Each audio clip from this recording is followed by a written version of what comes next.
Have you heard the good news today? You can marry the house and date the rate.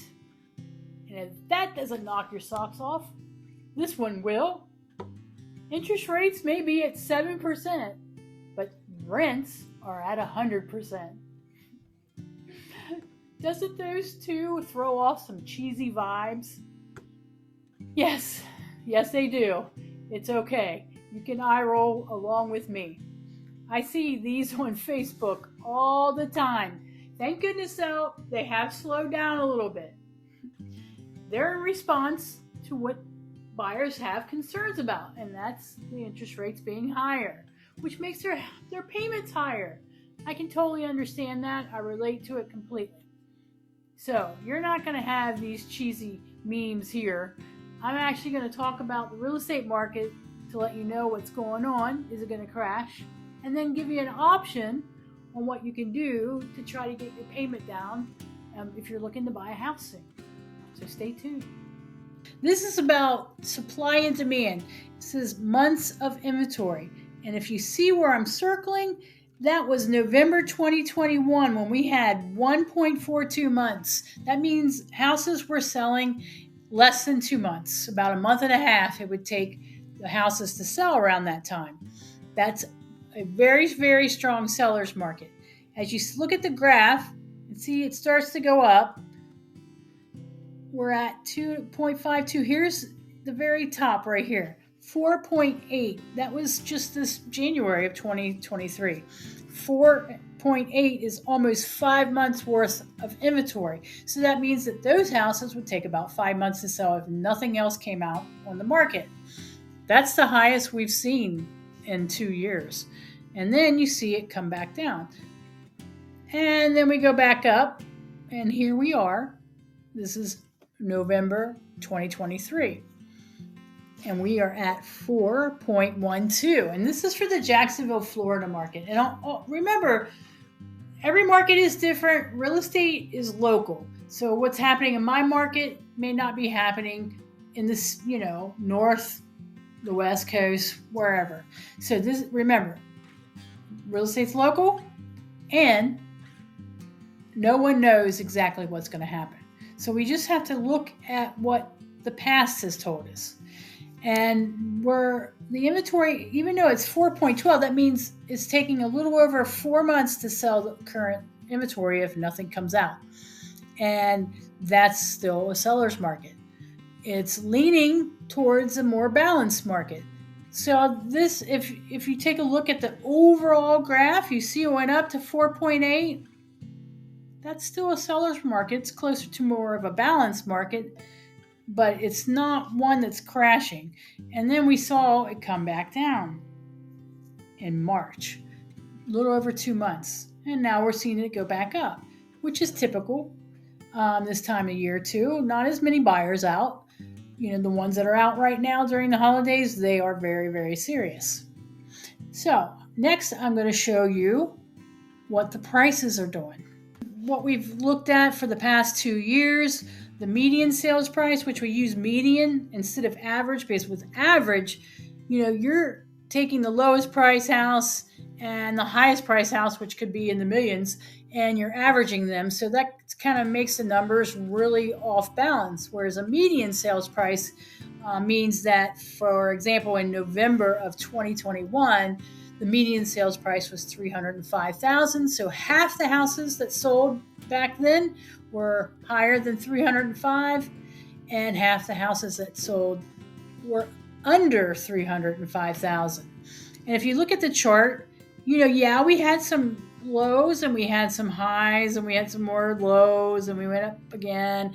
And now we're looking at November of this year, which was just last month. Our median sales price was $330,000.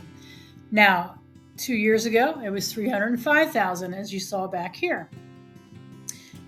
So even though we've seen some highs and lows, right now, at the end of the day, we are higher than we were 2 years ago. But it's been pretty constant. We've seen more coming down. The lowest here was 306. And actually, this was even lower. That was 295. That didn't last very long when it went back up to 349. So the highest there was 349,000. Now, as you remember from the other chart, that was our supply and demand. Whenever we have houses, a lot less on the market, then the demand is higher, there's less supply, that causes the prices to go up. So we've seen the prices come down a little bit because we've seen inventory levels come up. So sellers, they get a little panicky and they want to sell, so they'll lower the price. We're seeing that with builders as well. We're done with the screen sharing, and I want to talk a little bit about foreclosures. Many people I read locally, somebody said that we're going to have about 25,000 foreclosures hit our area.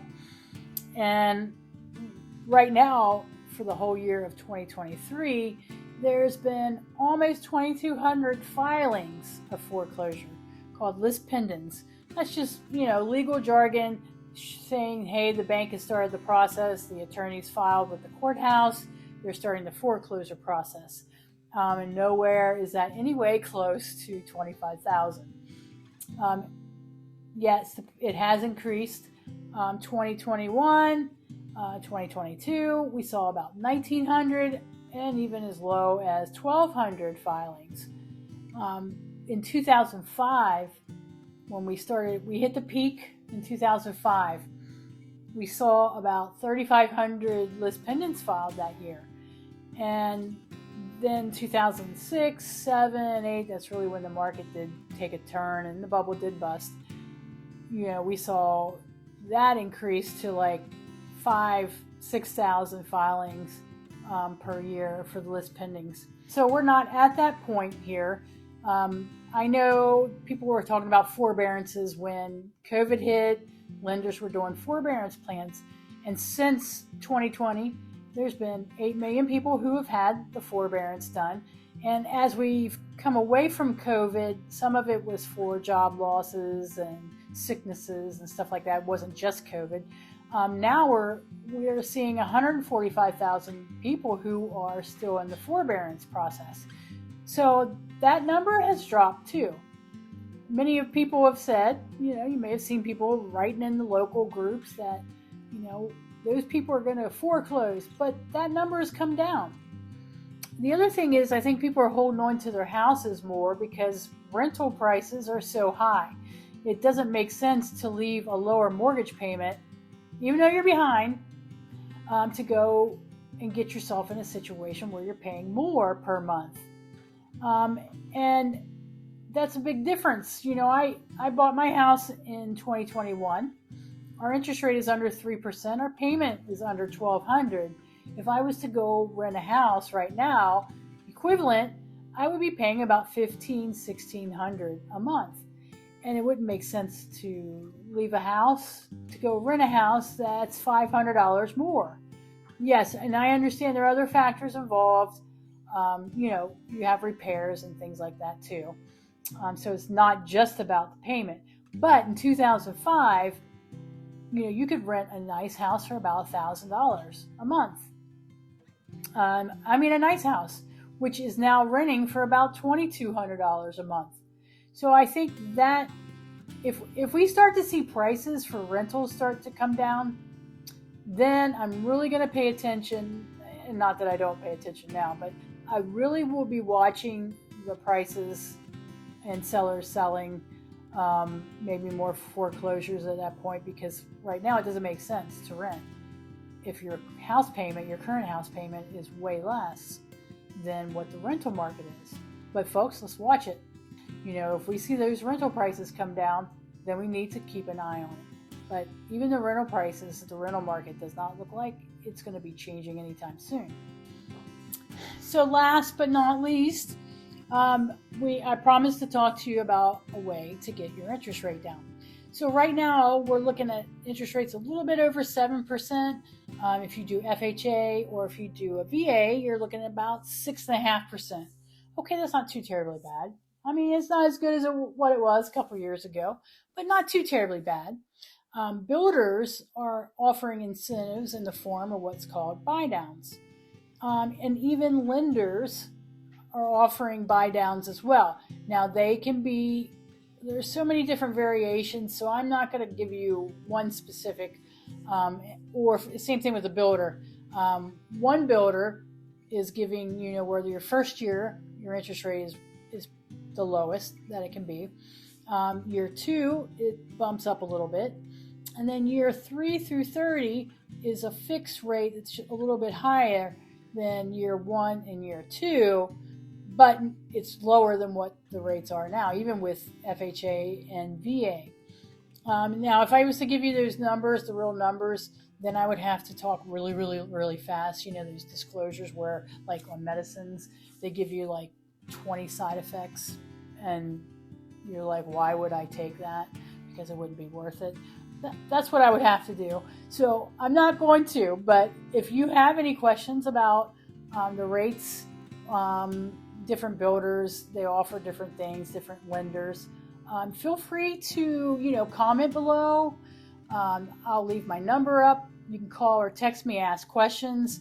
I love answering questions, so don't be afraid to ask anytime.